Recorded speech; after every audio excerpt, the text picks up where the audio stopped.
Hello and welcome to the show where we ask what is the news. It's GameWatt. That's not the answer to what the news is, that is the name of the show. I'm Chris, aka The Dark Wall. This week, we'll be looking at some fireside articles.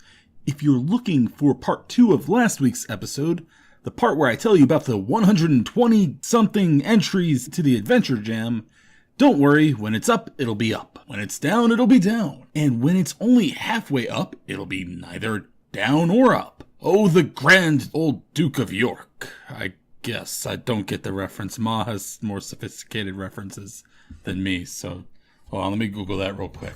Last Fireside episode, we highlighted an article listing some canceled games that you can still play by Indie Game Hunt. There is a part 2 to that article, and yes, that is what I'll be showing you now. Too Good to Be True 2. And because the number 2 was in the title twice, I'll tell you about 2 of the games, out of the total 5 you can read about. The first is Incursion. It was promised to be a non-linear text adventure with lots of funny fantasy genre subversions. What we got was a beta demo. It was nice. The graphics are surprisingly good for a text adventure.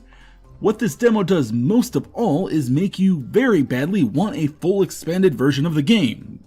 Kind of like how demos are supposed to do. The second game in the list is Mokuro. A very pretty game. There's just one problem. This article is old, and it seems the developer took it one step further than canceling the game by removing the unfinished build, which is really a shame because in the article, Indie Game Hunt seems very enthusiastic about the game's plot, of which we cannot experience firsthand. There are 3 more also very interesting games in this article. I highly recommend you read it to see what they are. Now for the second article of the week.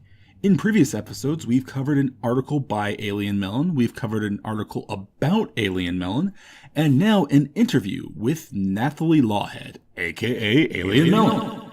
It's an interview with Alien Melon. Alien Melon, Alien Melon. Alien Melon, Alien Melon. Alien Melon. If you already know who Alien Melon is, I'm sure you're curious to see what she has to say in an interview. This interview tells the story, begging to present, of Alien Melon's journey through the medium of interactive art. My words are bad. Interactive art, with lots of little things that were learned along the way. It's very interesting, so go read it. Retro Game Crunch. This is another article by Indie Game Hunt, doing what Indie Game Hunt apparently...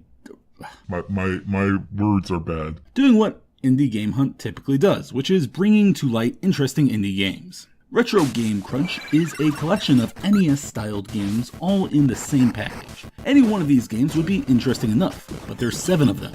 And there's something for everyone provided you like retro games. You got platformers, Metroidvanias, puzzlers, shmups. Really, it's a good investment of your time. If this interests you at all, you're very likely to enjoy more than one of these. But if you want to learn more, then read the article. Now finally, here's an article by Jupiter Hadley. I'm sure you already know Jupiter Hadley is infamous for her dedication to covering game jams.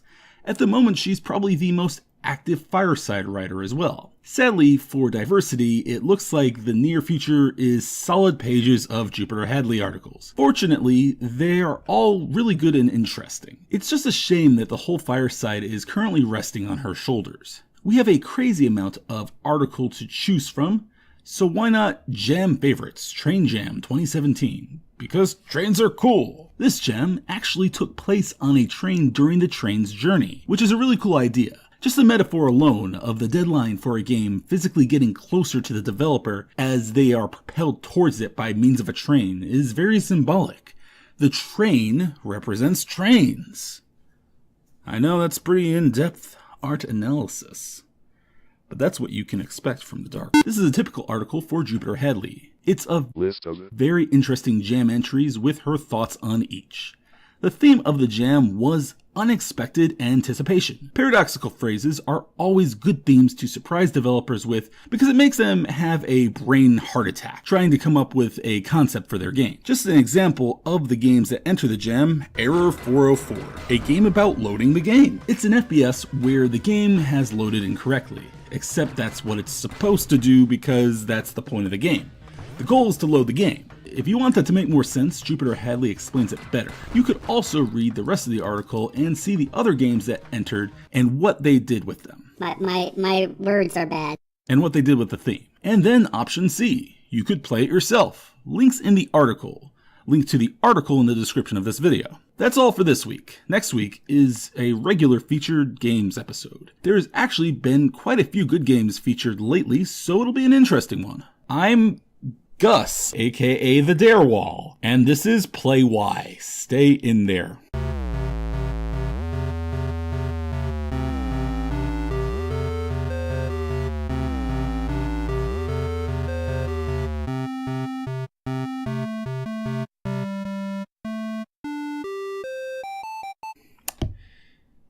That was...